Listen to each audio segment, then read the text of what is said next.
Okay. Right. Yeah, we are live. We are Admitting. live and going. Hello, hello. I'm going to find Miss Ari here real quick. There she is. I'm going to pin her. All right. Make sure I got everybody who I want added to this. Hello and welcome. We'll get started here shortly. We're just making sure everybody is in before we start doing some housekeeping items.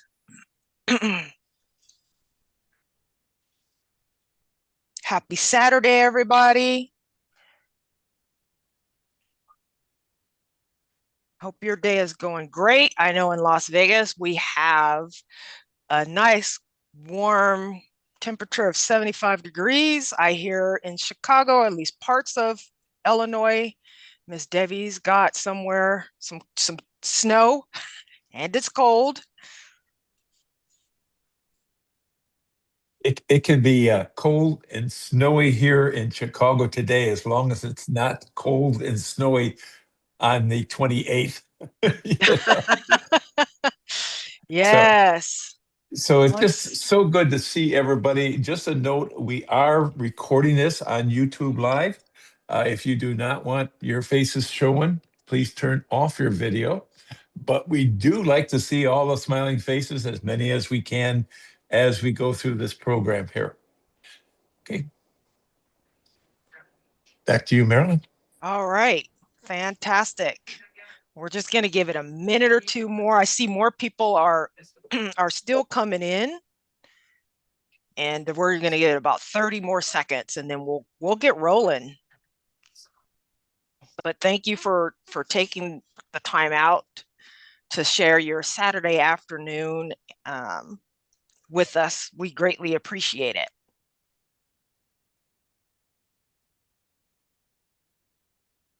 Okay. So welcome to One Day Is Now, Young Voices Build Stronger Democracies. I appreciate you being here again. So as Bill said earlier, for those that came in just afterwards, we are recording this and it's also streaming to YouTube. So if you do not want your faces to be seen, then, just turn off your cameras. But as Bill also stated, it's always great to see your smiling faces, and we are happy you are here. So I am going to turn this over to Bill, and then we'll come back and we'll get started a little further in the show. All right, Bill. Okay, it's going to take a couple of seconds for my screen to populate here. So once we start to get my screen up, always takes a second or two. Here we go.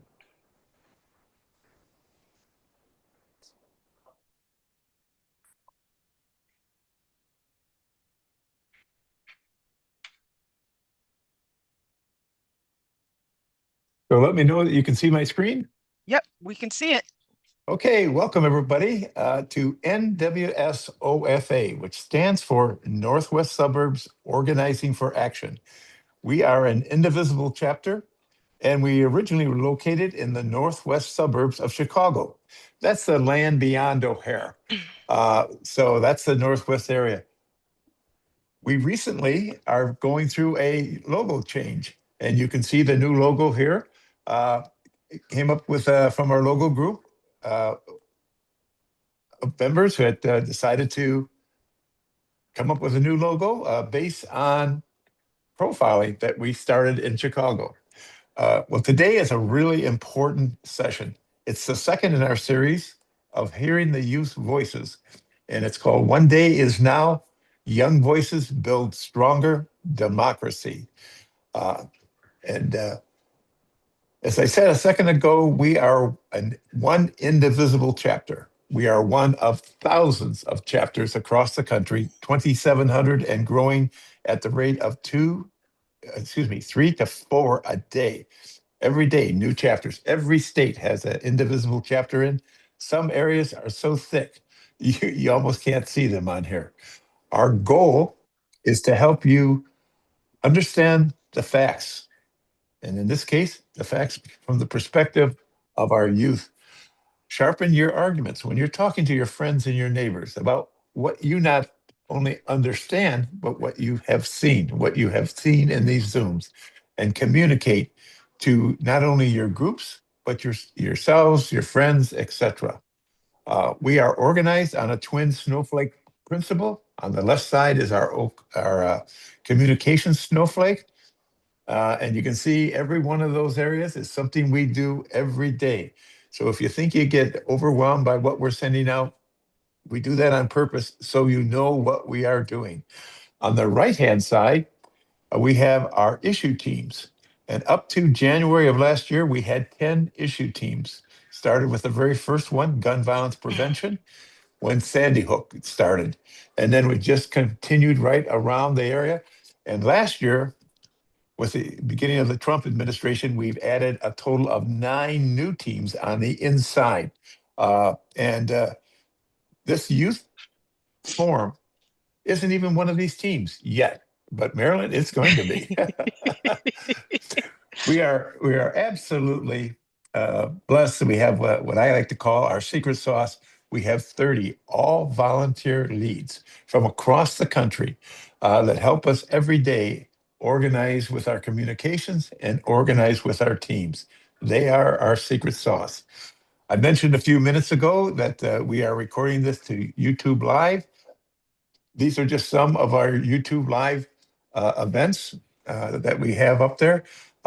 So when you go up to NWSOFA, which is our website, NWS Northwest Suburbs OFA, Organizing for Action.org. That's our website. You click on the tab that says YouTube channel, and you click over to videos. Now you'll see about 400 videos. So what you want to do is you want to click that area in the very top where you see 6 different areas that says live, and it'll show you the most live ones. And to give you an idea, last year we had over 600 Zoom events. Now let that sink in for a second. 600 Zoom events, that's more than one a day, almost 2 a day. So, and almost all of those have videos that have been presented on that. So as we're going to talk about a little bit at the very end, maybe March 28th, we have No Kings 3, and I just popped up the map a little while ago. These are all the locations, over 2,000 now across the country, and that doesn't include the ones in foreign countries, Mexico, Canada, etc. So today, we're going to ask you to do a little bit different on questions. So the chat we have disabled. It's just for asking questions. It's not for back and forth today. We want you to listen to what our panelists are saying. But you can ask a question. You can put it in chat, but start it with all caps question, all caps. And Debbie will be pulling these questions together, consolidating them, and we'll ask those questions, some of those questions, and provide those to Marilyn to ask to the speakers. So thank you all very much. It is One Day is Now. Marilyn, it Thank, is up to you. thank you, Bill. So we're going to get through as many questions as we can today. We're going to cover a lot. We're going to cover the myths of motherhood. We are going to cover women's rights. We're going to cover the Save America Act. We're going to cover we've got a lot to cover. But before we get there, I have asked a special guest to give us some words of inspiration, because this month is Women's History Month and is an annual observation to highlight the contributions of women to events in history and contemporary society. So I've asked Audrey to speak to us and give us some words for this month, for Women's History Month, and to our panelists, who are 2 young ladies, one in high school and one in college. Miss Aubrey, I'm going to let you take it away from here. Well, thank you, Marilyn. I am truly honored to be able to speak in such a wonderful event. I want to start out by saying to our young sheroes that you are our future. And please understand that we recognize and truly respect all that you are doing and going to do. And we want to be the shoulders on which you stand. And I would ask and suggest that we talk about progressive young voices being the core of our democracy, because I'm sure, as you young women know, there are some of you your age that are not as progressive thinking as you are, and that is part of what you also have to adhere to. We all don't think alike, which is not a bad thing. But if we're talking about preserving democracy, and words have power, and I don't know if Marilyn told you, I'm used to be a retired civil rights attorney. All that's going on now, I'm working harder now for free than I did when I was getting paid. But part of what has happened is words are being used against us. The words that we took for granted that were in our favor are now being turned around and used against us. So I would say progressive young voices like yours are the core of protecting our democracy. And I want you to know that, and I'm a baby boomer, as my daughter calls me, baby bomber, but want you to know that it's on our shoulders you stand, and hold us accountable for what we have not accomplished, but also understand that some of the things we thought we had accomplished have been taken away.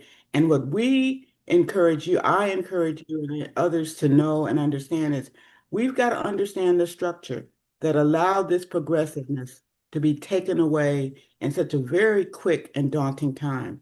And sadly, it is on your shoulders that this stands mostly as we go forward. But you are our future, and I applaud you for being who you are. And again, understand you are not alone.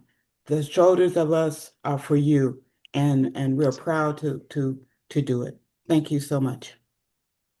Thank you, thank you. So let's go into this here. We're going to add,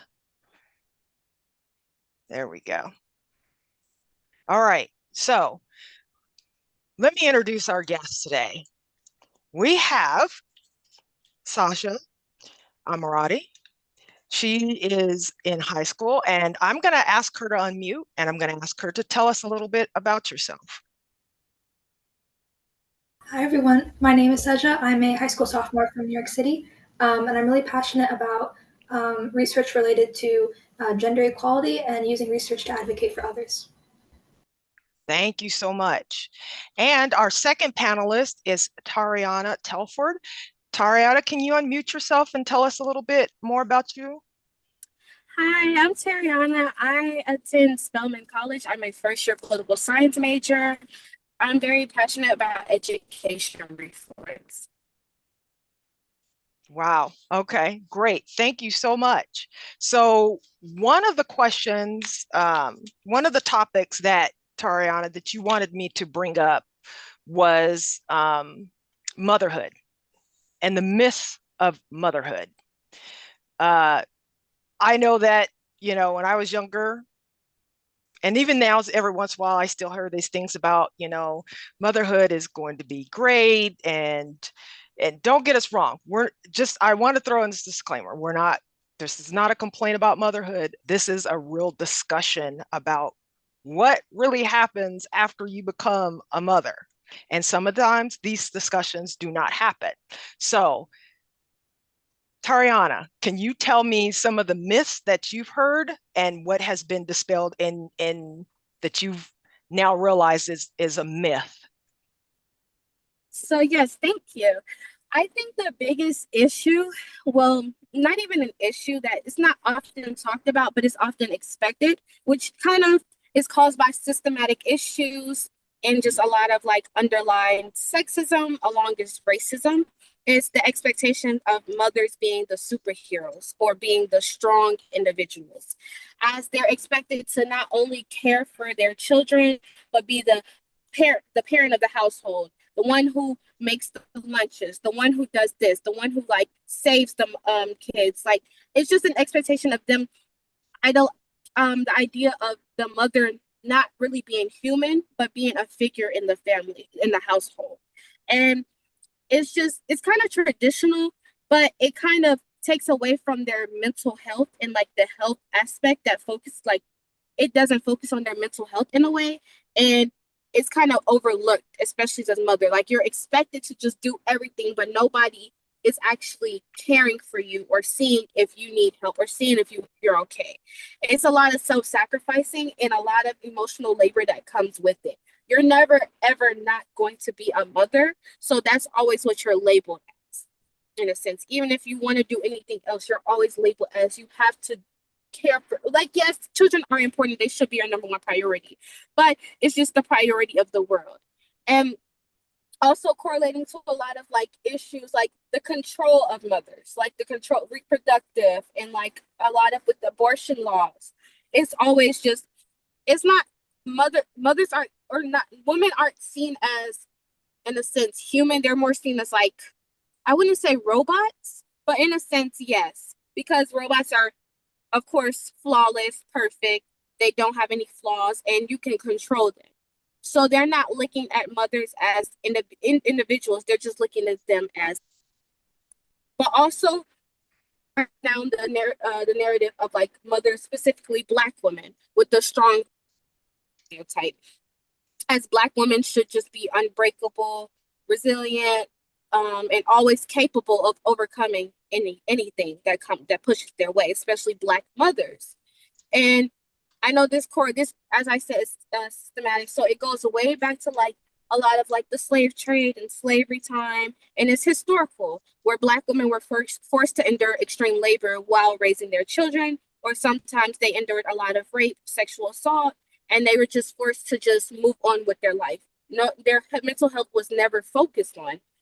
And the whole idea is they're providers, protectors. They're also educators, as you were talking about. You wanted to focus on education, and they're emotional anchors, and they're the head of the household in a sense.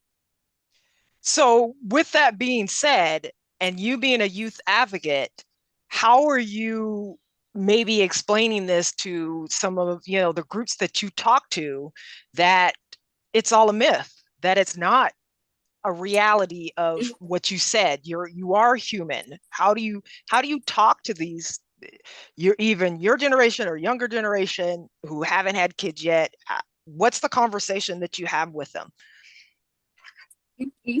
So, okay, I know this is safe to the end, but I do have like a mentorship blog. I'm gonna just start advertising that early on.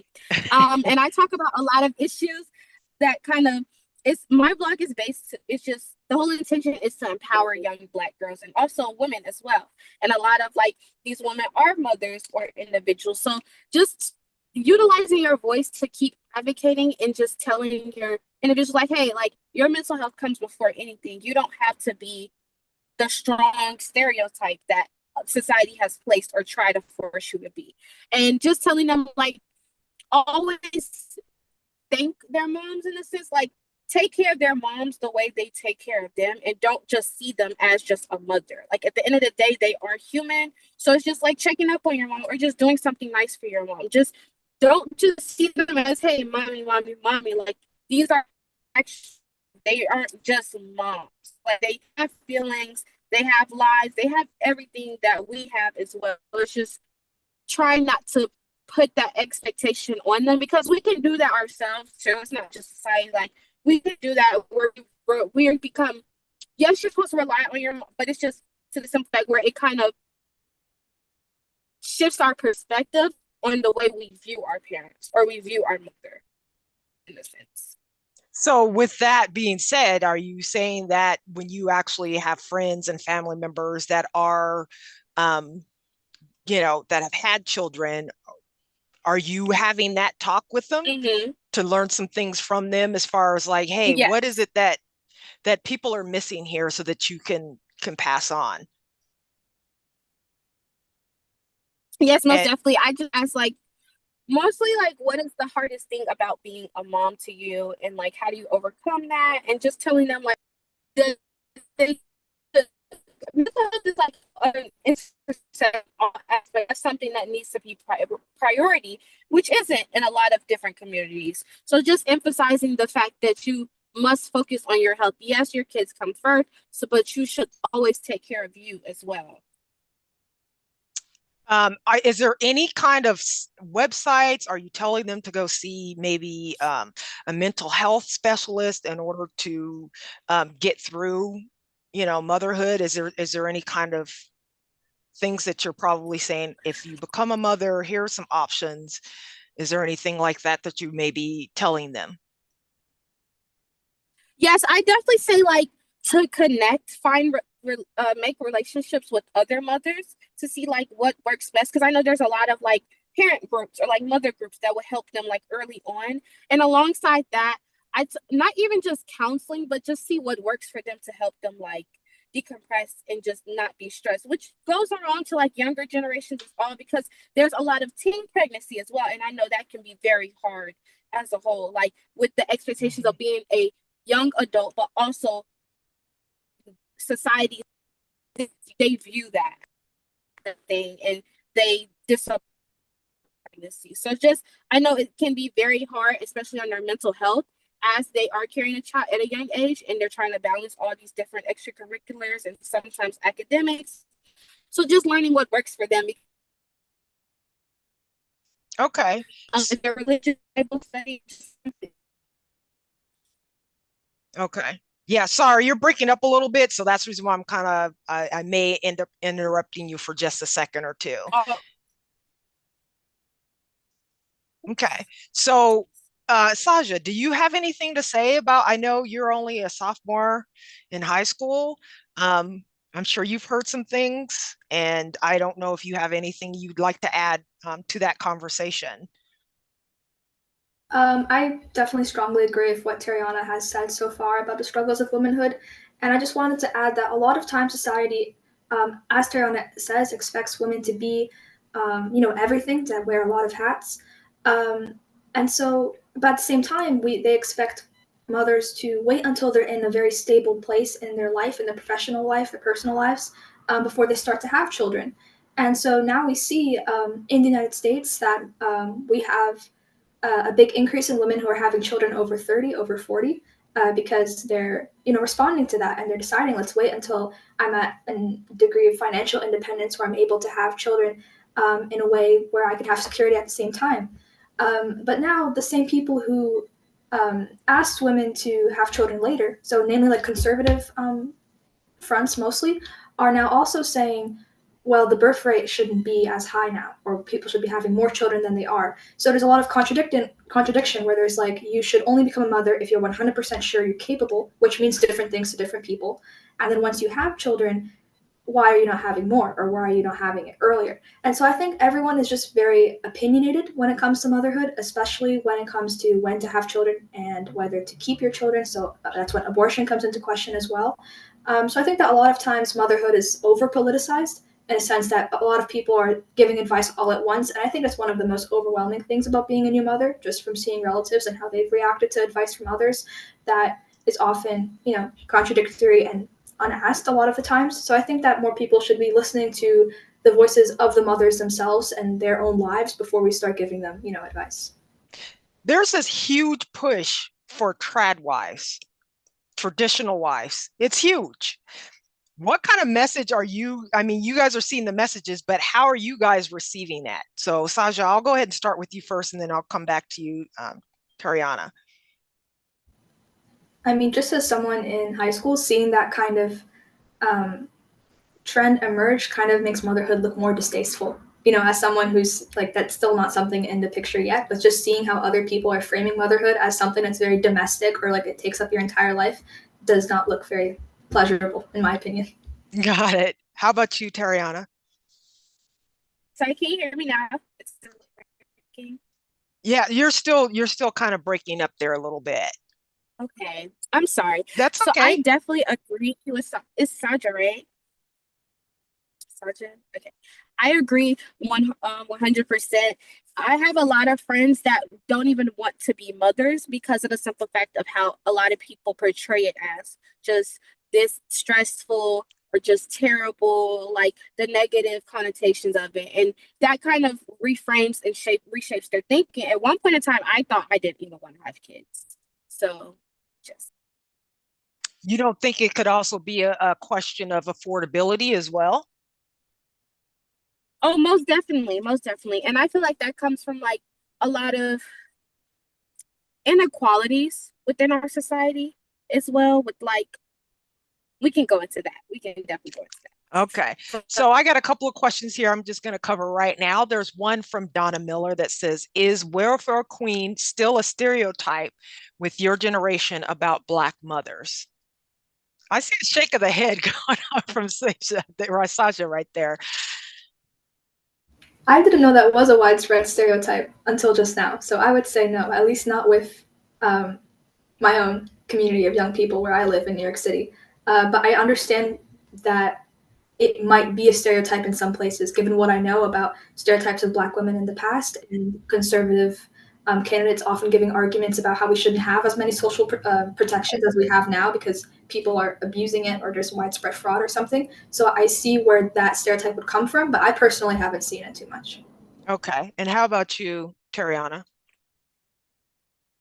Yeah, I was gonna say the same thing, honestly. Okay. Well, yeah. Like so it might be dying out a haven't little bit.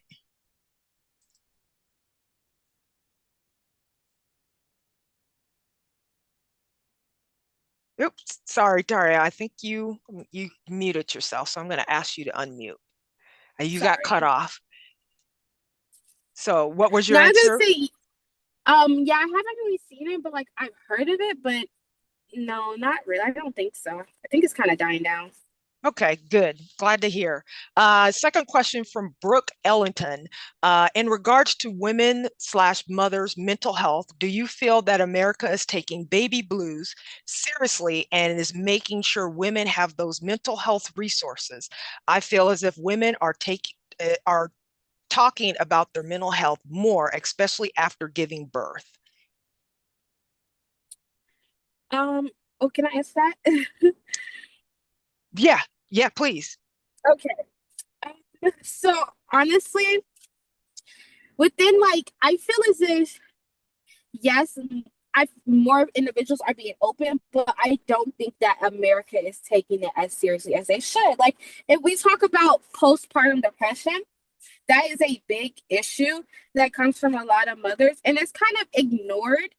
I feel like yes, like it can lead, but then when we're talking about like crime in that point, in that aspect of true cause of postpartum depression, the crime concept kind of collapse, and they overlook the postpartum depression because of our obsession with like crime and um deviance and label theories. A lot of it, we have an obsession with crime and like justice system. So I don't think that that's something that, well, I think that's something that needs to be talked about more often, but it's not talked about. And like the resources that Black mothers have as well during their pregnancy terms.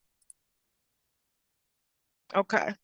I'm gonna shift and we're gonna go to Sasha, and I'm gonna talk about you did a recent research. Actually, you've done a couple of papers, let's just be honest, but you ended up doing some research on policy analysis on domestic violence.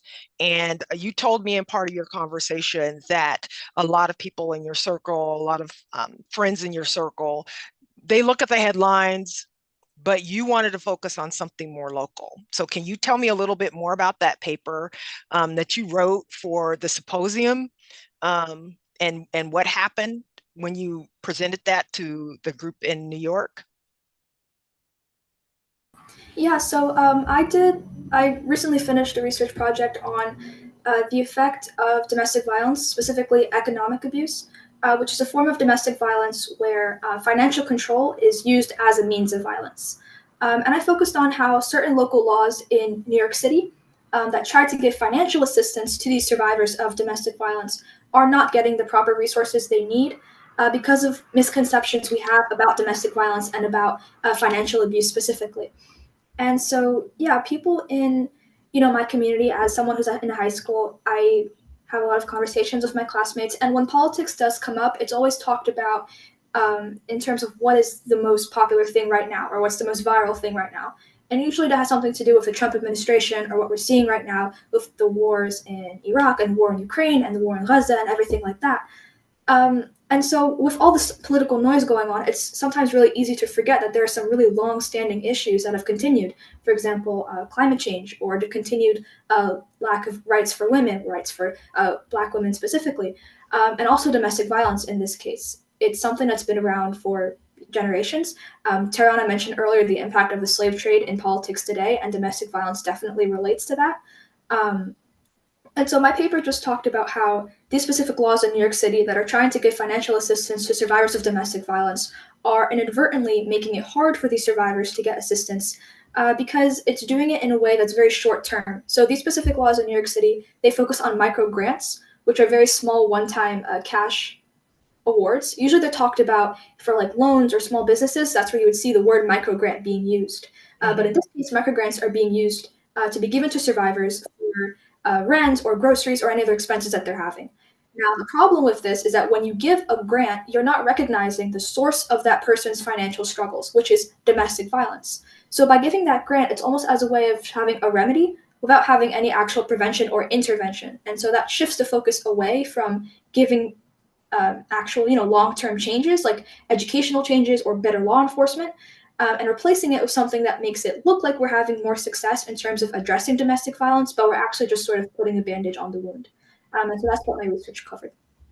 So within your study, well, first of all, I want to congratulate you because I know that you told me that you, during that international symposium, that you actually won with your paper when you submitted it. So congratulations on that win. That is great to hear.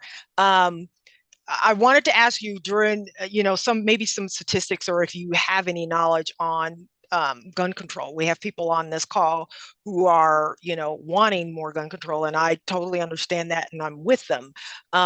What was like gun violence as far as statistically measured in your paperwork? Did you have any information available when you did that? I did not look at gun violence specifically, although that is something I wish I did now that I think about it. But I did look at the rates of violent crime, which I have here, so I'm going to pull it up really quick.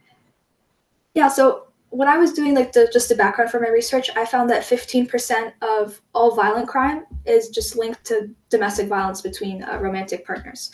So one of the big problems with not having long-term policies for domestic violence is that it allows cases to accumulate into life-threatening situations. So I would assume that gun violence is definitely a part of that 15% because people have access to guns, and so they'll use that as a means of control or exploitation. So when you went into this program to do this kind of research for domestic violence, why? Is it something personal for you? Yeah, so in the past, some of my family members have had experiences with domestic violence, and so that's what inspired me to look at what we're doing in terms of policies to look at domestic violence and begin to address it. So that's how I first sort of got exposure to it. But over time, through other experiences, like my internship with Turn Up Activism, which I know Tariana is also part of, I got to learn more about how laws have a really big, impact on people in their day-to-day lives outside of just like nationwide politics. And so I decided to combine those two interests. Okay. So I'm going to ask Ms. Ottery to unmute because she has a question for you. No, you don't want to? Okay. I'll go ahead and ask the question for you. So her question is, as a former executive director of Chicago's first battered women's shelter, Greenhouse, have you gotten any support from your efforts from the NYU Law School or other YWCA, et cetera, groups? Not yet, but I am really interested in getting involved with NYU in the future, especially with the programs they have on public policy for high school students. So I'm looking into it. So fingers crossed. Fingers crossed. All right. Fantastic. So now I want to get into, well, actually, I want to back up here for a second. I want to get into the HBCYUs and education. Tariana, I know you go to an HBCYU, Spelman, which happened to be one of the schools that was in a lockdown in September of 2025. You guys went into a lockdown, shelter in place. You didn't get any direct threats. There were several other schools that did get those direct threats. I believe it was Clark University, which was nearby, but they did it as a precaution. So where were you when you got that information back in September when that threat came out?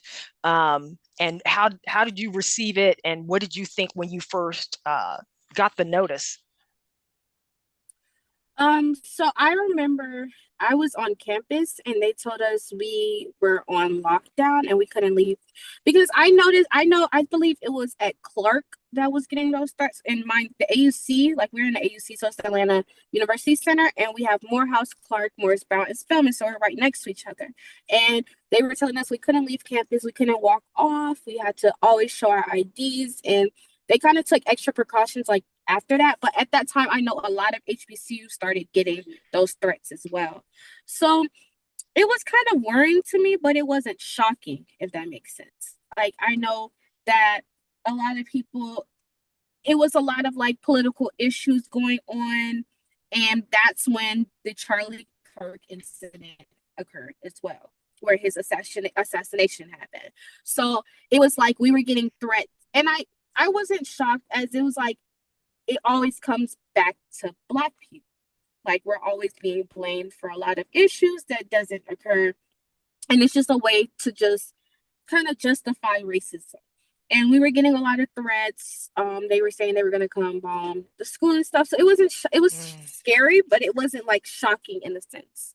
So everyone was just like, they remained calm. They remained like, they just continued their day-to-day activities, but we weren't allowed to leave. And what's the environment now that, we're now in March of 2026? Has things calmed down just a bit, or is security still high? You're still heightened every day that you go to school? What does that feel like right now?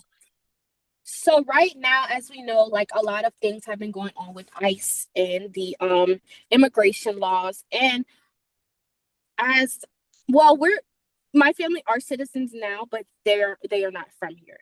So it can be very scary, especially like I know we just did like a whole protest and all this stuff going on.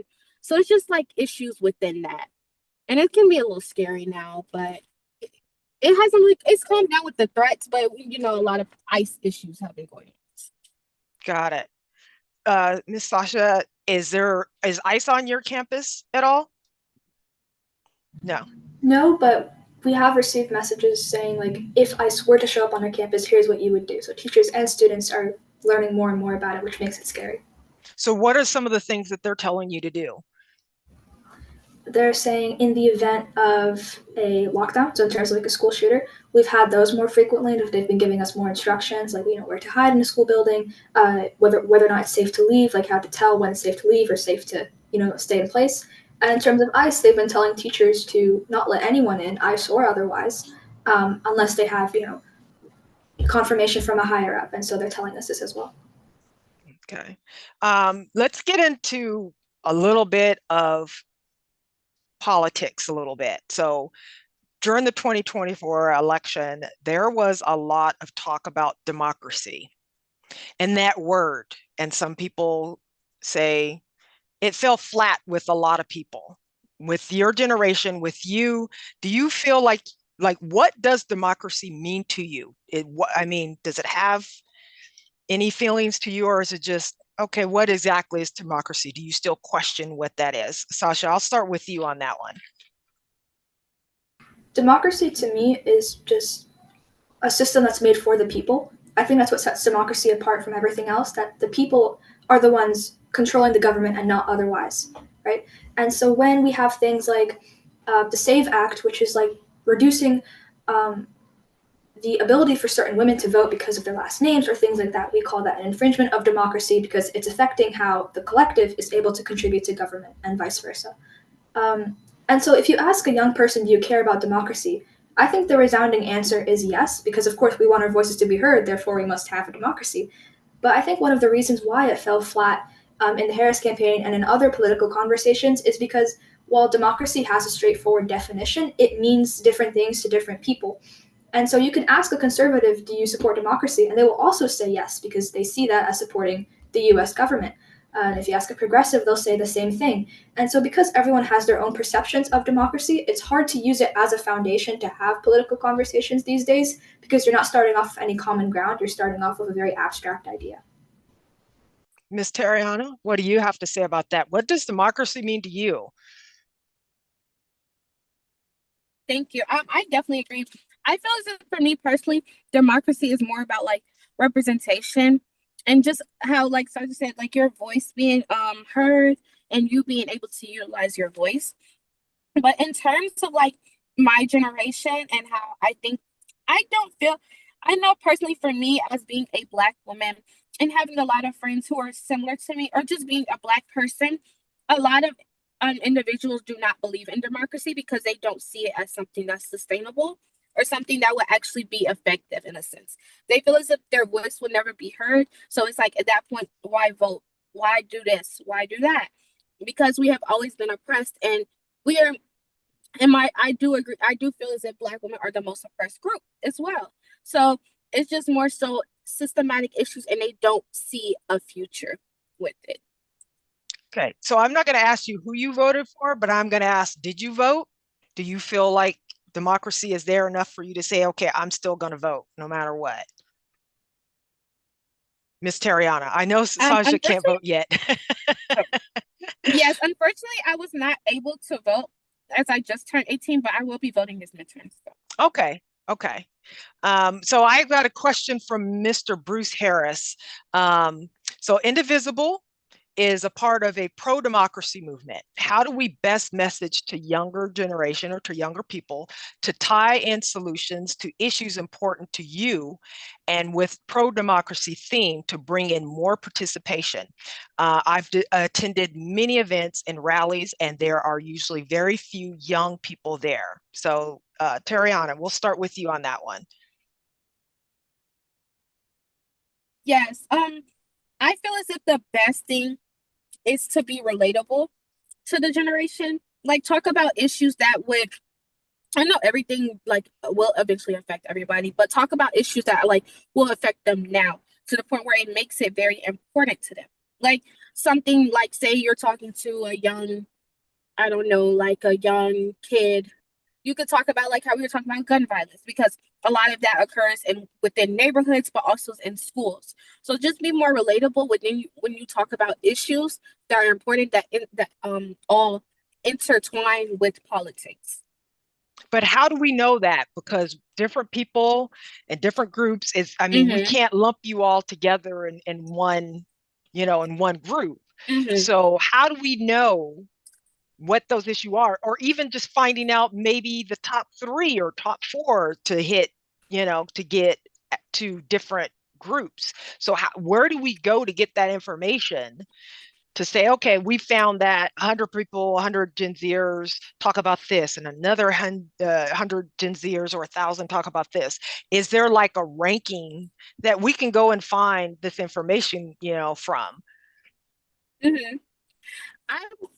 Okay, so I know this may sound odd, but I feel as if like the best thing is social media. Like a lot of people downplay social media and don't feel as if it's like a good thing, but I feel as if that's a way for, especially TikTok and Instagram. I see a lot of people advocating or speaking on issues or posting about, like, whenever they want to spread awareness about their domestic violence situation, they always post on Instagram and like to share so people can see it. So just be like, social media is very beneficial when it comes to trying to see what the younger generation is like and like what they are thinking.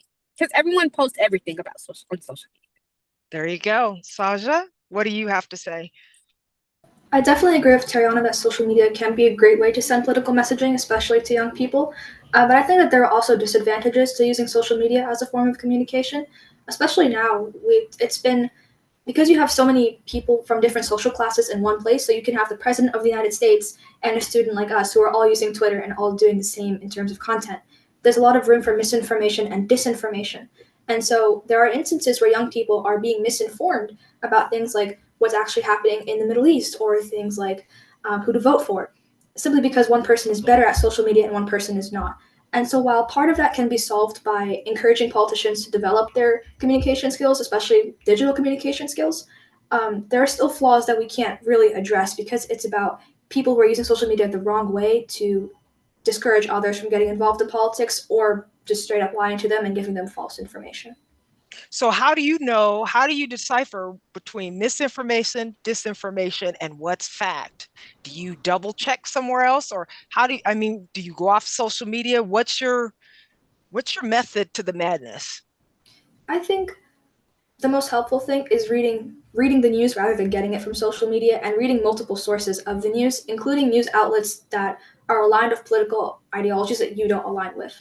So, for example, am I allowed to give names? Yeah, absolutely. We want to know. We're digging. We want the tea. Spill the tea. So, we talk about this a lot in my history class. We talk a lot about politics, and it came up like, what news outlets do you guys read? And the majority of us read the New York Times because we're in New York City, and that's like what everyone reads. But a headline on the New York Times is really different from a headline in Fox News. So, for example, in terms of gun violence, Fox News will, if there's some sort of tragic school shooting, Fox News will focus on the identity of the shooter rather than the lives of the children lost, for example. The New York Times will look more at stories about the families and stories about the teachers and their experiences. And so while one might be more accurate than the other, it's still important to look at both to see what everyone is saying, because politics is not only about fact, it's also about people's perspectives. So I think that that's the best way to combat digital misinformation, is by filtering out reliable information, like news articles, which are reliable in the sense that they're giving you information about politics, not necessarily information about what's going on. I think those are two separate things. So yeah. And what about you, Tariana? Where do you get your news and information, and being able to decipher between misinformation, disinformation, and the facts? Yes, I definitely read as well. Like how Sasha said, just focusing on the actual event that occurred, not like the political standpoint of it, and then making my own interpretations in a sense. Because even with media, like media bias is a big thing. Anybody can twist a story into anything and then make it sound like it's important, or it's actually something that's factual. And I like how she said that, because there are a lot of issues within social media, which is like why a lot of people don't like utilizing it, because a lot of stories aren't true. So it's hard. It's kind of hard. Like there's no specific way you can like defer like the difference, or differentiate the different stories to see like which one is actually true, or which one should you trust or reliable, and which one is credible and which one's not. So in a sense, you just have to make your own judgment. And sometimes it's just like some of the stories just be oblivious. Like they just be like, I know this is not true. And it's, So what news outlets or media publications do you read that you think is probably somewhere in the middle and probably a little bit less biased, or maybe even gives you both sides of the story so that you can come to your own conclusion? And that's for Tariana. Saja already gave us ours. She likes New York Times. They're New Yorkers. I get it. I got my subscription. What about you, Tariana? Yes, I love New York Times, but I also do watch like CNN. Sometimes it can be a little biased because I know like what standpoint they're like going for in a way, because the language, the dialogue and the diction they use, so I know like their standpoint. But yes, I definitely do with New York Times. I feel like that's useful. I know in Atlanta, like I'm in Atlanta, so Fox 5 Atlanta is very like is a most like a viewed sorry, I can't even think, but it's a show that's, I mean, oh my goodness, a show that's like viewed a lot, news channel that's viewed throughout Atlanta, because it talks about specifically what's going on in Georgia. So I utilize that too, but it can be like, in a sense, sometimes the news can get very tiring because it's always something bad within Fox 5. Like it's never something that uplifts or just talks about the joy that goes on in our community. Gotcha. Well, just so you know, that the way that news works, and when it comes to newspapers and television stations, news organizations, the motto is, if it bleeds, it leads. So that's the reason why you're getting a lot of the negativity and not any of the positive stuff that you would want to see, or more informational items that you may want to see. So I want to get into something that is called myths about Gen Zers. What are some of the myths that you've heard that you're kind of like, please stop with the myths? I've heard them, I could say them, but I want to hear some of yours that you've heard. So Seja, I'm going to start with you. What are some of these myths that you've heard that you're like, please stop? Don't group us like that. Can you think of any? Yeah, like we're lazy or we're uneducated, or we're not like interested in adult topics, so things like politics or economics or whatever, that we're just fixated on our phones. I think that's like the most apparent stereotype. And for you, Tariana? I would say that we're like the most dangerous generation when it comes to a lot of like gun violence and a lot of like crime that occurs, that we're like we've had the most of crime in our generation. Wow. That the crime one is a new one that I've heard. And so here's one that I've heard, and I'm just going to throw that out, that you can't read cursive. Yes or no? Maybe you don't want to answer. I can read, but I have to try. I can read it, but I understand. Okay. Yeah. Okay. That is one that I've heard a lot. And I'm like, I'm going to ask this question. I want to know. So there we go. There's a couple of the myths that have been busted that we know is not true, especially on this phone call.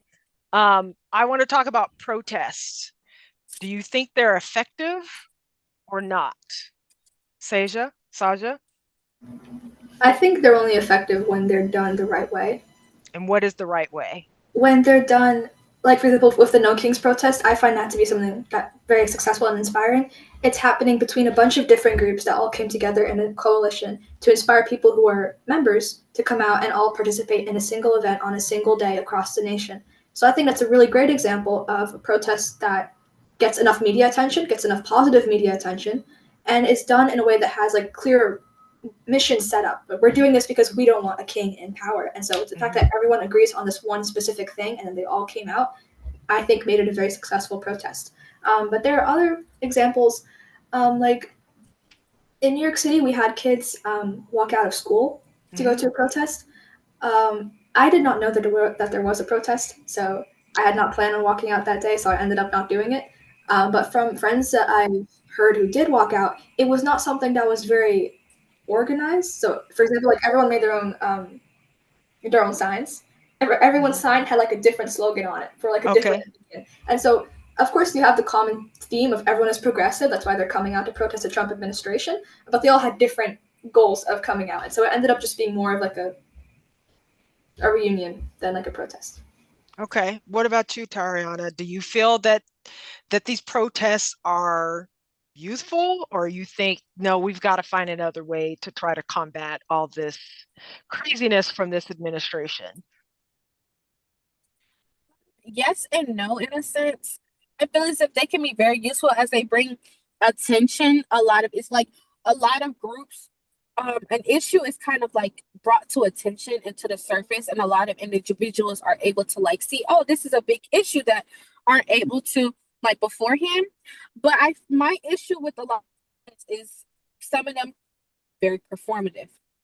I say that the issue is that these protests are more short term than long term. So it's like, oh, when they do it, I'm doing it because it's a trending thing. Like with the ice walker, like, oh, I'm just doing this because I see this on social media. So let me go do this, and then they finish and it's done. It's never talked about. I feel like that was a big issue with the Black Lives Matter movement. Like not the movement itself, but just Black Lives Matter. Like I know at one point in time it was trending on TikTok.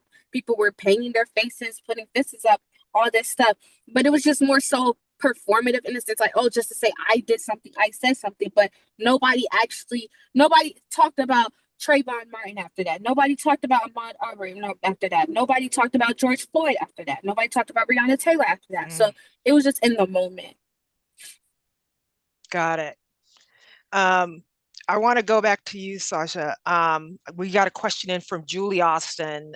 So, because you're in high school, are you receiving civics in your high school curriculum, which includes the U.S. Constitution? Do you feel like you have the resources to understand how the government is supposed to work? I go to a high school that's specialized in humanities. So the majority of our day is talking about either U.S. history or world history. So because history is my favorite subject in the world, that's why I ended up going to that school. And so we do learn a lot about like the founding fathers and how they made the Constitution. And more recently, I feel that we're the generation that gets to see U.S. history from the perspective of the genocide that happened to Native Americans. The fact that the founding fathers let their own biases end up making flaws in the Constitution, and how we're still dealing with that today. I think that we're having very candid conversations about that in our history classes, which I really appreciate and love. But at the same time, I know that's not something that happens in every other school. Just because not every school has that kind of focus on history and civics that my school happens to have. And also because some people are just less passionate about civics to include it in their lessons. So. Okay. So, Tariana, did you start to learn any of this stuff in your curriculum when you were in high school, as far as the U.S. Constitution and any of that before? And is that one of the reasons why you decided to major in poli-sci when you went to college? No, not well. Actually, no. I had a professor. I mean, not a professor. Oh my gosh, I had a teacher. Yes, I did. I had a teacher that kind of went. He didn't really go based on the curriculum. Like he would go out his way to teach us about a lot of issues. Like we talked about a lot of things within like the Great Migration, a lot of issues that aren't talked about. And I feel like that's an issue with like censorship in our books and in our education system. So I feel like that's the blame. But I've learned a lot more, especially being at an HBCU and an all girls or all women's school. So my reason for going to politics was more so like the educational aspect of how how it was said that a lot of schools don't talk about these issues, or there's a lot of inequalities with schools. So that's why I wanted to go to politics. Okay. So since let's touch on the fact that this administration is really, well, they've already have to a certain extent gotten rid of DEI, diversity, equity, and inclusion. And they're going into schools and they're saying you can't do any DEI. Let's not talk about anything that is women. Take that word out. Take anything that's LGBTQ out. I mean, they are doing a lot.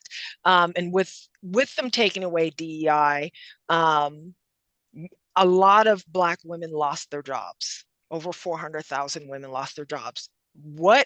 Tariana, what is your thought, since you're in college? Eventually, when you get done, you're going to move on probably out of the job that you're in now. Do you have any fear that there won't be any jobs available because they're going to exclude you because of your race? Honestly, I would say like fear, no, because at the end of the day, I'm a very religious person. So I believe there is somebody above at the end of the day that will help us succeed in life and we'll just take care of everything. And I know that there's time is the essence. Different things might change. I know we have different elections coming up. So we can't predict the future. But the issue I have is, well, yeah, there may not be jobs, but I think that's just more so because of the simple fact that they fear the Black woman in a sense. They know that we can be the best of the best as well. And they fear that when that happens, what will happen to them? What will happen to the race that this country was built and made for? What would happen? What would laws look like? What would society look like? So I don't really fear, because I feel like at Spelman, we're forced to be undaunted in a way. And we're forced to just know that we can exceed and we can do anything we put our mind to. And we're prepped and equipped with the skill set to do so. So it just kind of puts in that like confidence and that perspective in us that it will be okay. Good for you. And what about you, Sasha?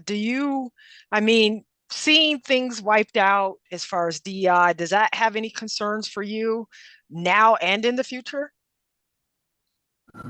It definitely is concerning to me, but I think that I'm less concerned about right now seeing people have less job opportunities and more about how that's going to affect the culture later on. I think that's something that's a bit more long term, especially because we've seen institutions just ignore whatever the Trump administration is doing with DEI and say, no, we stand against this. We're going to keep our policy the way how it is. And that's worked pretty well so far.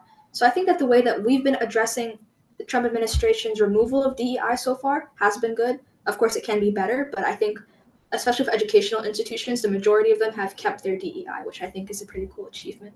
Um, but as Tariana said, it's not just about like Black women and other minorities are not getting hired because they're Black. They're getting hired because they're qualified and because they're skilled. And so that's not something that's going to go away by saying that, oh, we're not going to hire you because you're Black. Well, that's not why they got hired in the first place. They got hired because they are amazing candidates. So I have a question from you from Brooke, and she also makes a statement. So Brooke Ellington put for you, Sasha, I always feel like I'm not doing enough, and I'm always in awe of Sasha and how she explains politics at Turn Up, especially being so young. How did you start getting into politics and build that confidence and speaking out against false information?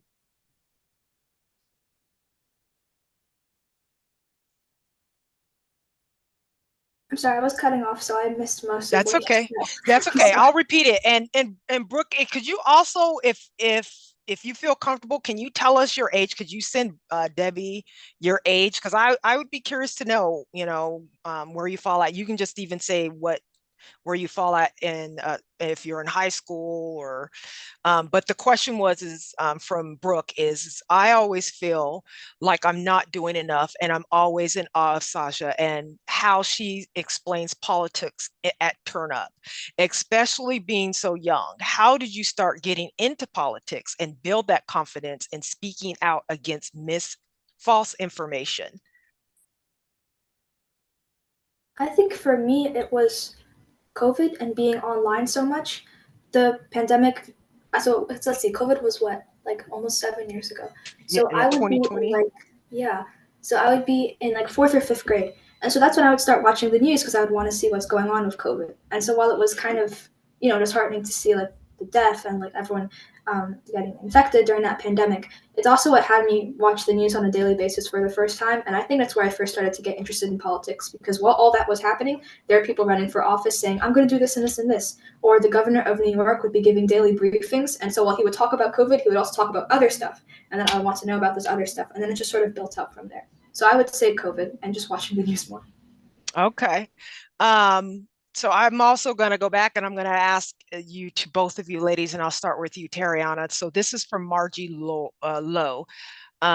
Please ask both ladies if there is presence in their schools of Turning Point USA or Young America's Foundation. If so, what effect has it had with the students? Does it stimulate discussion or reinforce differences? So Tariana, I'll start with you.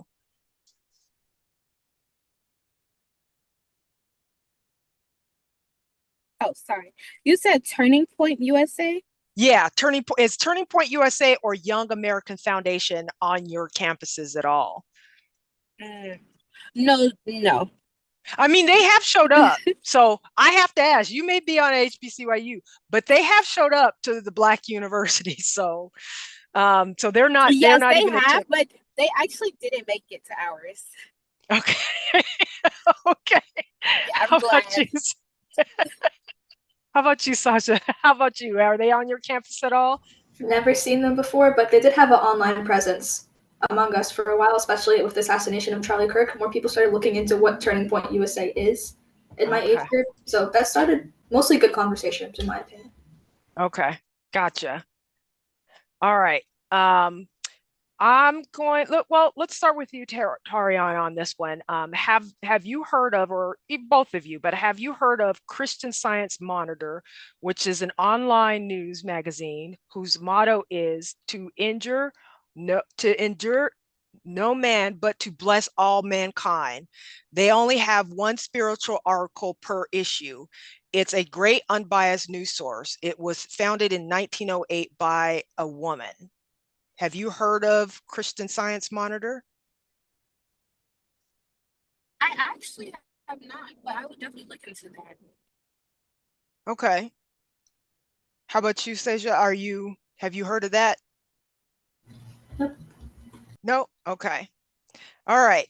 So I want to get into the Save America Act, because that is the name of it. And I don't know how much I think we discussed a little bit about this, Seja, before we came on. And Tariana, I don't think you connected just yet when we started that conversation on knowing what the Save America Act is and how it will affect you. I know, it will target students on college campuses if this goes through. They're going to put it through the Senate on this upcoming week. And I know you're not able to vote just yet. You will turn 18, but for you, if this goes through, being in the university, if your address does not match what's on your driver's license, and then having to prove with either a birth certificate or a passport or anything like that, how do you feel about this? I mean, have you been discussing this on the college campuses with any of your fellow students or friends or within your circle group about this? Yes, most definitely. I I have heard about this act. We talked about this act along with like the big beautiful bill and like a lot of issues with a lot of like voter suppression, gerrymandering, and within that, and I'm also doing an internship at the Capitol. So I an intern for one of the district representatives in Atlanta, Georgia. But we just talk about that, and we definitely talk about it in school with like, especially with like the Pell Grant and just how a lot of students they vote. They when they go to college, they vote within their college towns just to see which vote would actually have the most impact. But they aren't actually from the, it's just a way to just, in my opinion, to do a lot of voter suppression and just keep areas, whatever color they want to keep it. Yeah. What about you, Sasha? I mean, I know you're not able to vote just yet, but you probably still talk about it, right? We've talked a little bit about it in our online community and an internship that I'm in with Turn Up Activism. And I think it's just a form of voter suppression, as Tariana said, especially where you have to have things like a passport or birth certificate. And not only do you have to have it on you, but it has to match the name that you currently have. And so if you're someone who has changed your first name or last name because of like marriage or change in gender identity or anything of the sort, it's now harder for you to vote. Just straightforward, because now you have to do more verification than someone who didn't have a name change, who is more likely to be a heterosexual man. And so that just goes to show the populations that are being allowed to vote easier. And you also have, I believe, restrictions in mail-in voting as well, it's kind of ironic because it was used by conservatives in elections as well. And I think Trump himself, I'm not sure, but it is something that's used by conservatives, mail-in voting. So the fact that it's now being struck down, to me, seems confusing because I'm not sure what population they're trying to leverage by doing that. But yeah. I know you were about to say Trump voted by mail. He did. He voted by mail. You are absolutely correct. I know. Okay, so we talked in our conversations beforehand about we have wars going on. There's one that's going on in Palestine with Gaza. There's one that's also that newly started with Iran. I'm curious to know what level of knowledge you have on that and what you're hearing and what you understand as far as what these wars are. Because it's very late. We're not going to get into the conversation of what kind of, the tomahawk, was it actually used, to bomb the school in Iran. I want to know is what is your level of knowledge on these wars and your thoughts on them. So Sasha, we'll start with you on this one. My understanding is, just starting with Palestine, I think the war is a form of genocide, and I think a lot of crimes have been committed. by the Israeli government, by the U.S. government, by aligning with them in what they're doing. I think that their stated goals are not their real goals. I think combating terrorism doesn't constitute bombing schools and bombing innocent women, children, and men. I think that's just another way to systematically try to erase Palestinians in general. And as for the war in Iran, I think it's just the pattern of US Iran relations, which has been when the person in power does not align with your agenda, not necessarily if they're doing the right thing, just if the person in power does not align with your own interests, to try to remove them. So, just like in Venezuela, I believe it's a regime change. But I also think it's being done very irresponsibly, which is kind of a weird word to use for government agenda. You would think there's some thought put into it, but it doesn't really seem like it because every news outlet is being told different information about the timeline of the war, the goal of the war, whether or not it is a war. It becomes comedic at some point to watch the Trump administration try to put together an agenda while they're in the middle of the war. So I think it's just a distraction and also just an attempt to sort of have leverage over the Middle East. Tariana, you are a poli-sci major with, studying internationally. What are your thoughts on both of these wars that are going on? I 100 the same exact thing so I just said I was gonna say, but plus more tying back into like my as we know, well not many know, like this it's been going on for so long.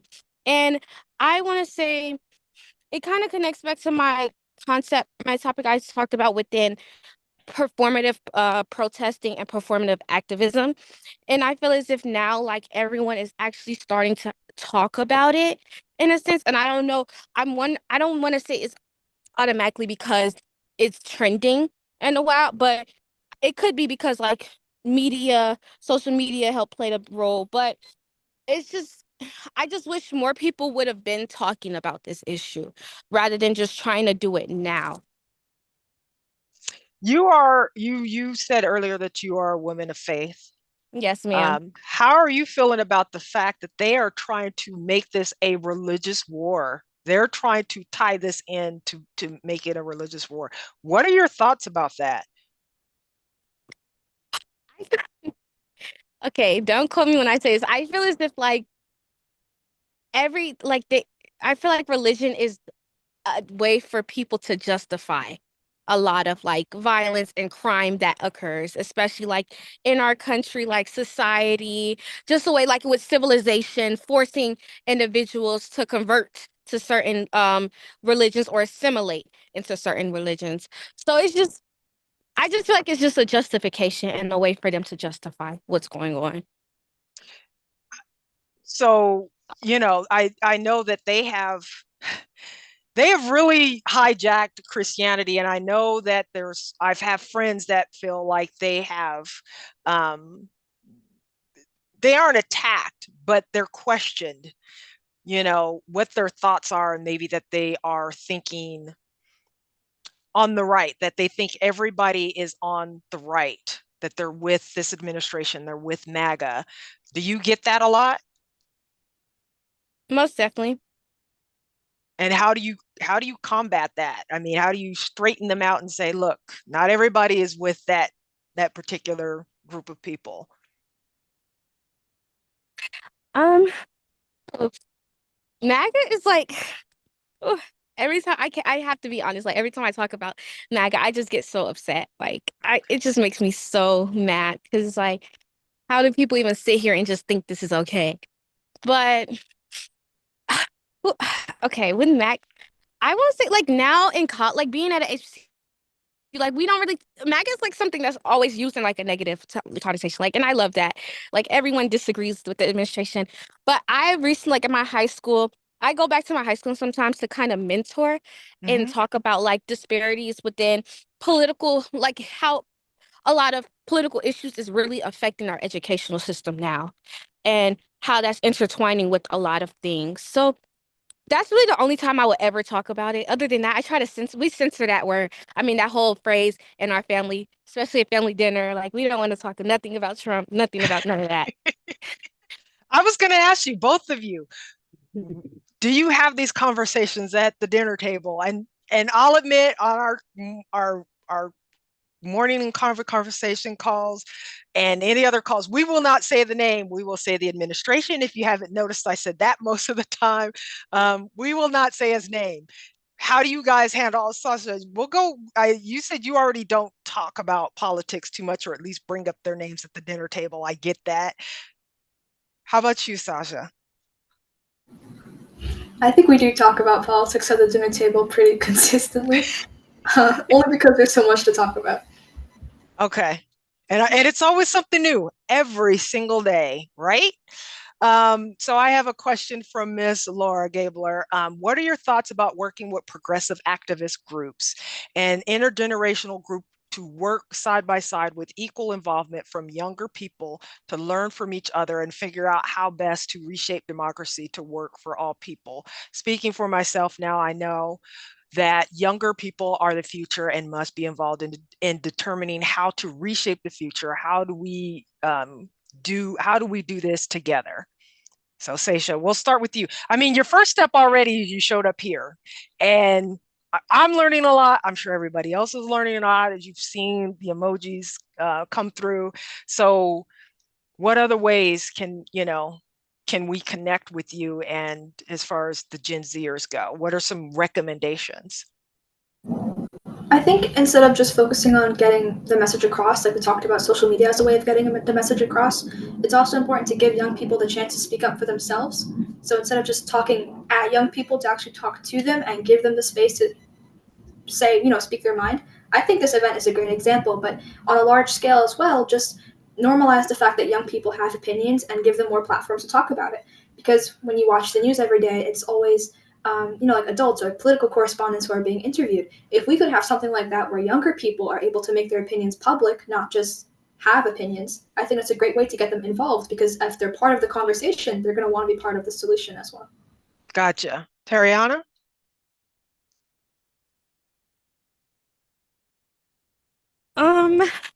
Sorry, may you repeat the question? I could not hear. I'm sorry. I was walking through security. Yeah, no worries, no worries. What are your thoughts about working with progressive activist groups and in an intergenerational group to work with side by side with equal involvement from younger people to learn from each other and figure out how best to reshape democracy to work for all people? I feel as if like those can be very beneficial. I have no issues working with them, honestly. It's just always just comes down to like the group and their intentions, because somebody can say that they're this, they're that, but when you actually get in there and you're able to like see it and just see like what work and like what their intentions are, then you're able to, you know, judge or make judgments. Okay, so when it comes to these candidates that are coming out, what are you wanting to see more in the candidates? I mean, because we're going to come into the 2020 elections. And again, I know that you can't vote yet, but still and yet, you still have opinions. That's what you just stated. So, Saja, can you tell me what you would like to see in the candidates going forward? Something that I think makes an ideal candidate is that they don't come forward with their own agenda and then begin trying to convince people to go for it. They make their agenda based on what their constituents say. So, for example, if someone were to run for like a local representative in like their district or something, instead of just coming out with a list of points and trying to push it onto people, wait for people to tell you what they need first, whether before you run or while you run, just so that it stays relevant to the people you're trying to talk to when you're having your campaign. I think that's part of what makes a good candidate. Okay. What about you, Tariana? You're about to make your first vote. So what do you have to say? What are you looking for in a candidate when you decide you want to vote for them? Yes. I feel as if most definitely when they're, how do I say this? Like when their platform matches their action. Because I feel like that's a big issue with a lot of political candidates and a lot of individuals in politics, is that they contradict themselves a lot. Like they'll say, oh, I'm going to do this, I'm going to do that. And then when you do research in their history, but then if they were involved in law, politics, or anything, then it's like the complete opposite. Like you were actually against this and you were doing that. So it's like at that point, can I trust you? Like, are you really credible? So it's in Gotcha. that sometimes they say what people want to hear. Okay. And their actions are not matching what they're saying. Okay. So let's get, I'm got a question for Miss Nora here. Nora Evans, have you seen young men who were part of the manosphere start to turn away to the left? Are young people talking about the possibility of the draft? So with Nick Fuentes and Andrew Tate, we'll tackle that question first. Joe Rogan, there's this whole big, macho thing. Have you seen some of the guys, as far as your social group, that may have switched and said, yeah, we don't want to be part of that, and we want to be, have they switched over to being part of the left? So what about you, Sasha? We'll start with you. I don't really associate with people. Sorry, I don't really associate with people who align with the manosphere in the first place. So I can't really say much about seeing people change because I didn't want to be with them in the first place. But in terms of, oh my goodness, in terms of social media, I think that a lot of people in general have turned more from being neutral to being progressive. I don't know as much about conservative to progressive. Got it. And have you heard anything about a draft amongst your group? Maybe that you have older cousins, uncles, friends that are they talked about the draft and the possibility that people will men will be automatically signed up for the draft? No? Okay. How about you, Tariana? Manosphere, have you been around those I'm going to call them dudes because they thought, that ultra macho-ness, and have they swayed away from that? So firstly, yes. And to answer like the draft question, like yes, we've talked about this, especially at work, because a lot of people are in the military in my family and just like my friends are in the military. But for the people that like change their views, ooh, that's a hard one. So like Sasha said, like I do not hang around people that think like the complete opposite of me because a lot of these issues do affect me. And I feel as if like the issue with that is I don't really trust it because it's like most of the time they change because something is actually affecting them. Like if they're not actually looking at, oh, how other people are being affected, like when it affects them, that's when they actually start to care. That's when they actually want to talk about. That's when they want to shift their views. Like when all this stuff was going on with his last term and these like Black Lives Matter like nobody was talking up, nobody was advocating for these groups, but when it affects them with like or immigration or like reproduction, like stuff like that, then they want to talk or like change. Oh, I'm this voter now, like I'm on this side, like I should have voted sorry. But yeah. Okay, so I'm going to double up on a question here. I'm going to start with you, Tariana. So Mira Reed, I hope I pronounced your last name correctly, and Julie Austin, they're both asking about podcasts. Mira's asking, do you listen to Democracy Now! NPR, For Real? And then Julie is asking, what kind of podcast would you recommend? So Tariana, let's start with you on podcasts. Podcasts, I actually do love those. I listen to okay, this kind of goes back to the question of what type of like how can you figure out younger people's issues? And I feel like podcasts are very essential because they're younger voices talking on them and you're able to listen to them. So yeah, just younger people's podcasts. Okay, so what would you recommend that you like listening to? Which ones? I listen to my Spellman Sisters podcast. They don't have specific podcasts, but like they started them. Okay. Anything outside of that? No, ma'am. Okay. How about you, Sasha? My favorite podcast to listen to is called Pod Save America. And so it's about US politics. I think it combines a lot of like humor with what's going on, and I like their perspective. So that's my favorite podcast to listen to. Okay, fantastic. And then we're going to take one more question and then from the group, and then we're gonna close out here because we're coming up on our 90 minutes.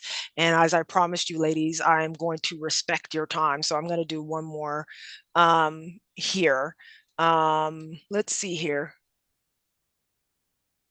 Let's see. So Laura has in here, but how does a small group like NWSOFA get younger people involved on a larger scale?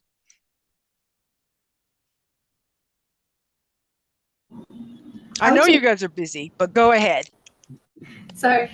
I would say find younger people to have an active role in Indivisible first. So find younger people to be doing things like outreach, because it's a different thing from adults trying to do outreach to younger people and then younger people doing outreach to younger people.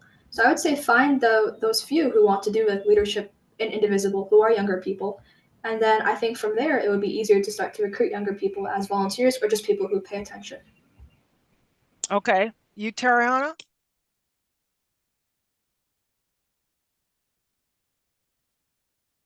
Oops, did we lose her? Let me see. Oh, I wonder if we did. We may have lost her. Okay. So I'm going to ask this one question from Brooke here. They have one more question in here, and then we're going to wrap it up. With New York City, with New York Mayor Mandani being elected, do you think people in other states will be up to voting for younger people as well as seeing what he has done so far for New York? I think what Mayor Mamdani has done so far to New York is a source of inspiration for both people who are going to be running for office and the constituents themselves, especially how the fact that he was like sort of a dark horse candidate, like he wasn't well known in the first place, and then became popular through social media and other ways of communicating to young people. Then he had volunteers, who a lot of which were young people. So just the fact that his movement was made up of a lot of younger people, I think serves a really positive message to both younger people and representatives who are trying to get their message across to younger people.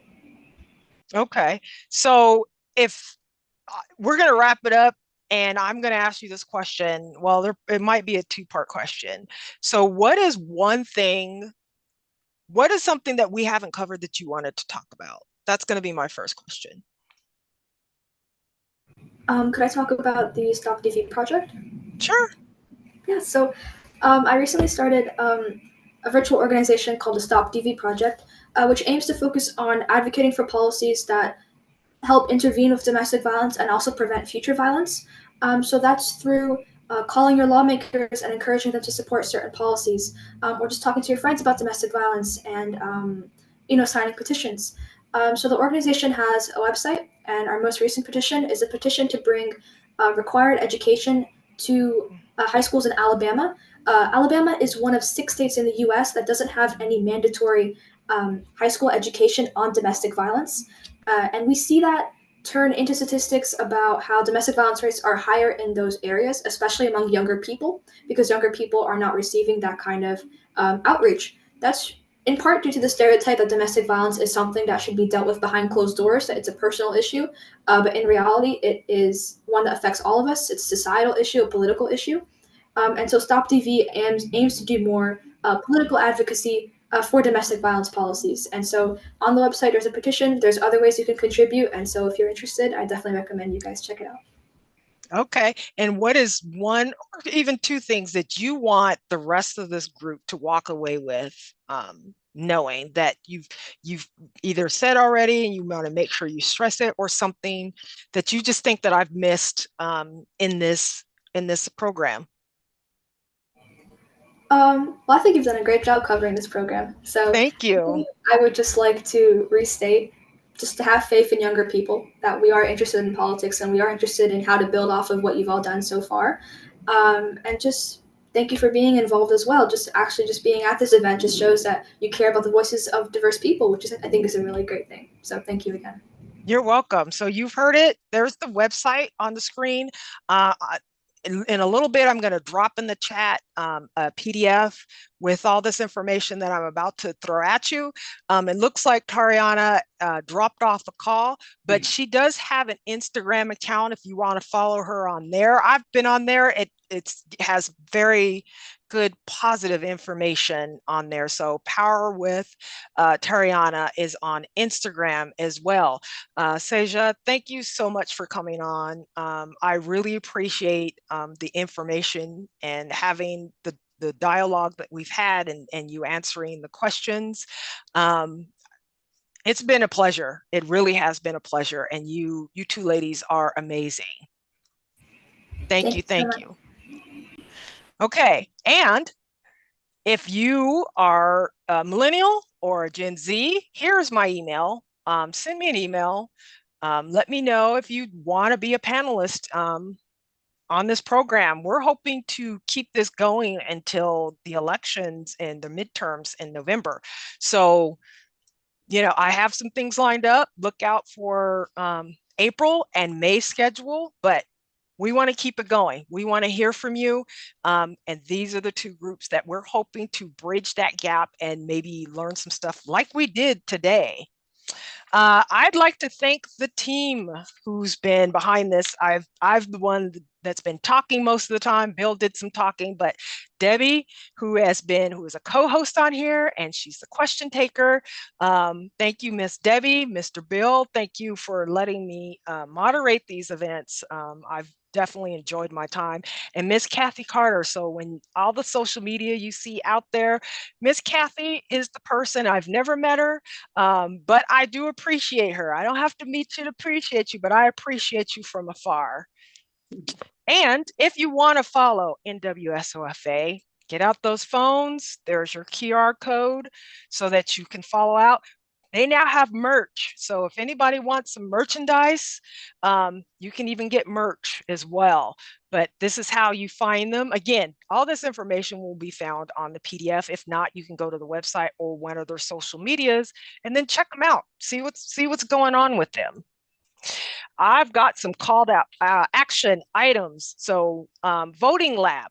Voting Lab is a comprehensive database of current election laws and proposed legislation for over 50 states and DC. So if you are wanting to find out some more information on some rights that are going on, you go onto the page, you go down to the state that you want, and then it will start listing out some of the legislative laws that are in effect or going through the system. Then there's vote.org. So there's a group out there, and we actually watched them a few weeks ago called Vigilante Inc. They're in different parts of the country with different names, and they are petitioning for people to be taken off of or questioned, their voter registration questioned. And if you don't respond to any of your elected offices emails or letters, then they will take you off the voter registration. So vote.org is a way to check to make sure that you are still registered. Check now, check often. I had it happen to me, so check before the midterms. Then we have 5 calls. So the Save America Act will be voted on in the Senate in the weeks coming. So 5 calls is a great way to find out who your elected officials are to call in the Senate or in the House to say, well, we have the Senate coming up for any of the bills that are coming up. And there's a script they will also give you. So in case you're wondering, what do I say? They will provide a script for you. So they make it very easy for you to download the app, hit that app, put in your zip code, and then it will give you all the information you need. And then there's Vote Writers. Vote Writers is a nonpartisan organization focused on critical issues for voter ID. So what they do is, for those that are living in a state and you're wondering, what do I need currently? And even if the SAVE Act does pass, even though we're crossing our fingers, or the Save America Act does pass, but we're all hoping it doesn't, they will help you figure out what documentation you need to vote. They will also assist you in that per state. So even though it's a nationwide organization, per state, they will help you get your paperwork together. Then there's No Kings 3 on March 28th. So I hope that we can make this one bigger than the last. Okay. And that is it. We're going to stop. And I am going to turn this over to Bill.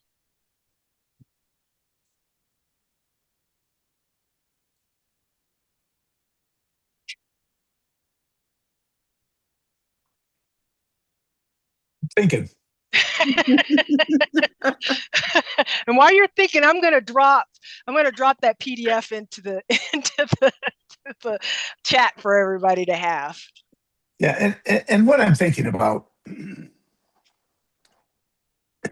is when we have people come on and they talk about something that's happened to them in life. My mind always goes to a similar situation or time in my life where I can pull up parallels. Um, and so today with our two speakers, I was drifting back. It wasn't just drifting. I had to go back a long way to be in high school. And I was really thinking hard about our social studies teacher, Mr. Heil. I still know his name because he impacted my life a lot. I was not political. I don't think he was impacting it politically. But what he was doing is he was making us every day um, read the newspaper. And I read the Kenosha County News. But that's where I was going. I was thinking of what things that impacted me.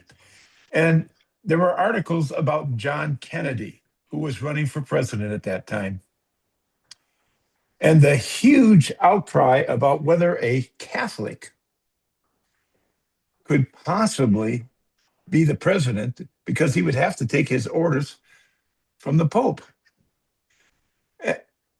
And then I was there in high school when he was assassinated.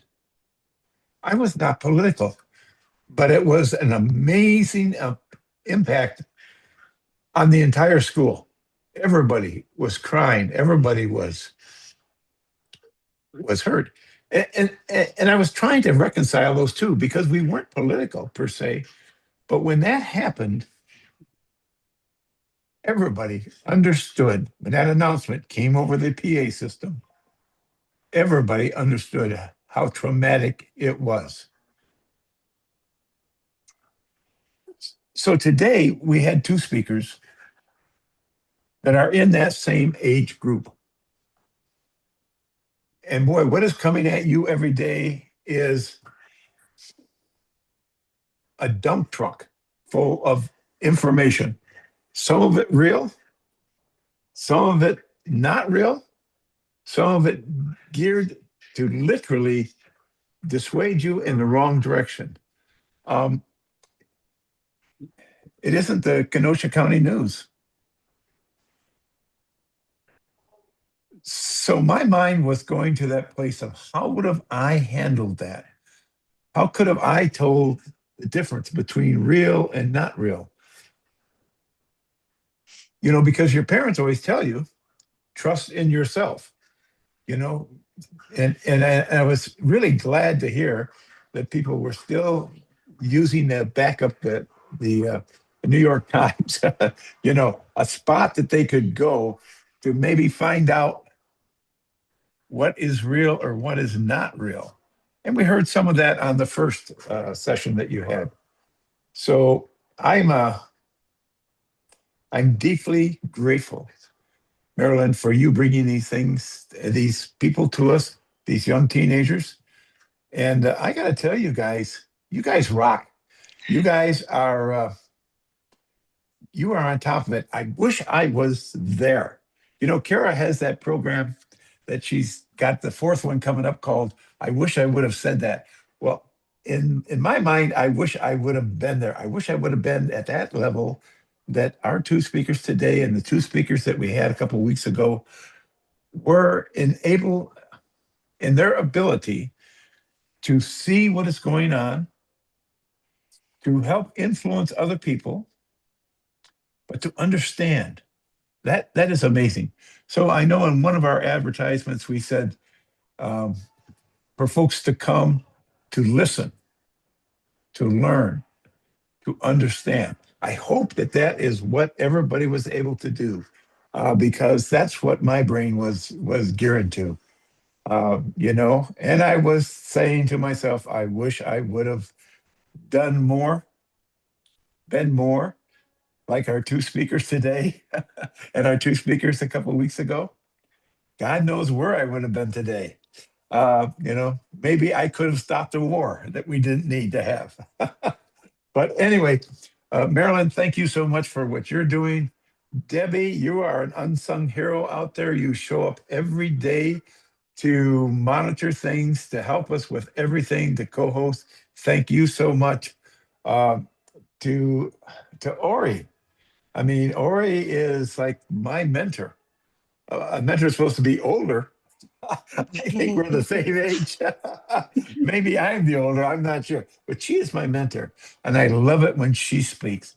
I appreciate everybody in our organization that endeavors to bring different perspectives so that we can learn. It is amazing to me.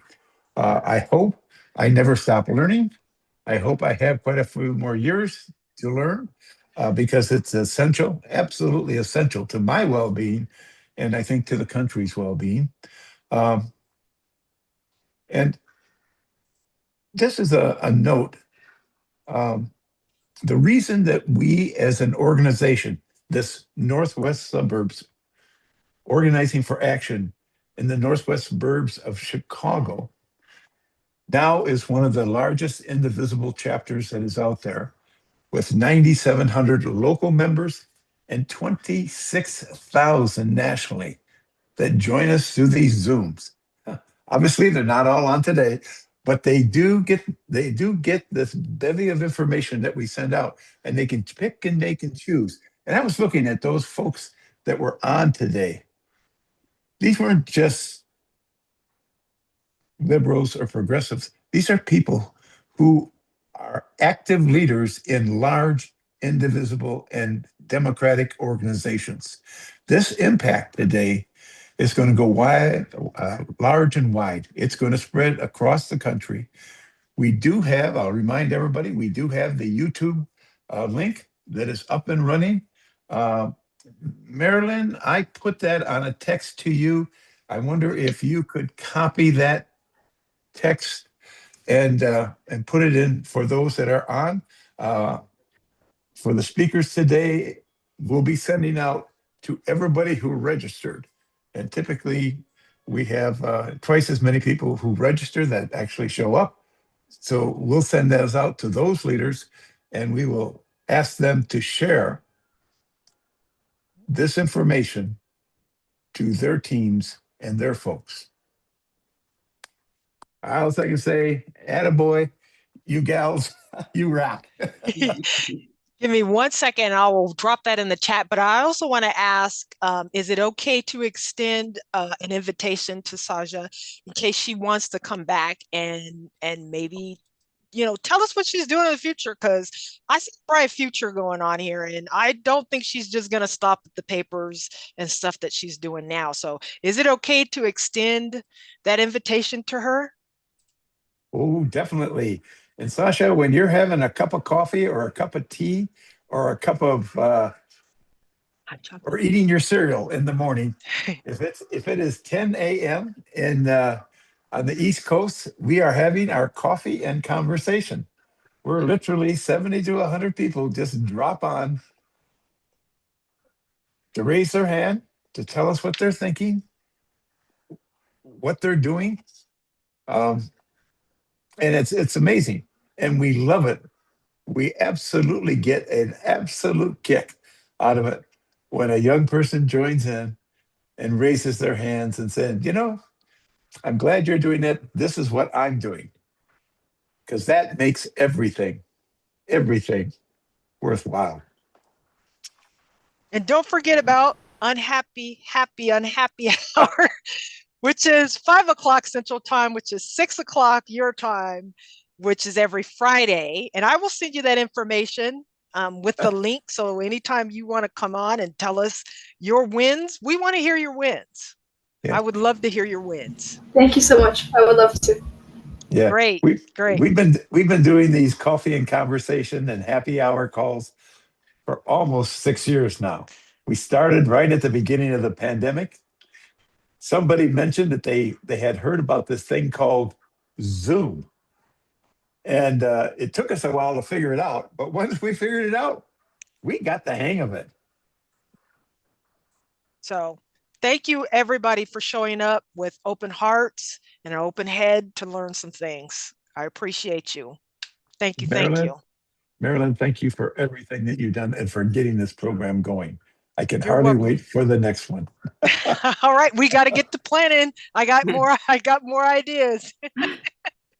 Thank you both. Thank you, everybody. all. Have a great day, everyone.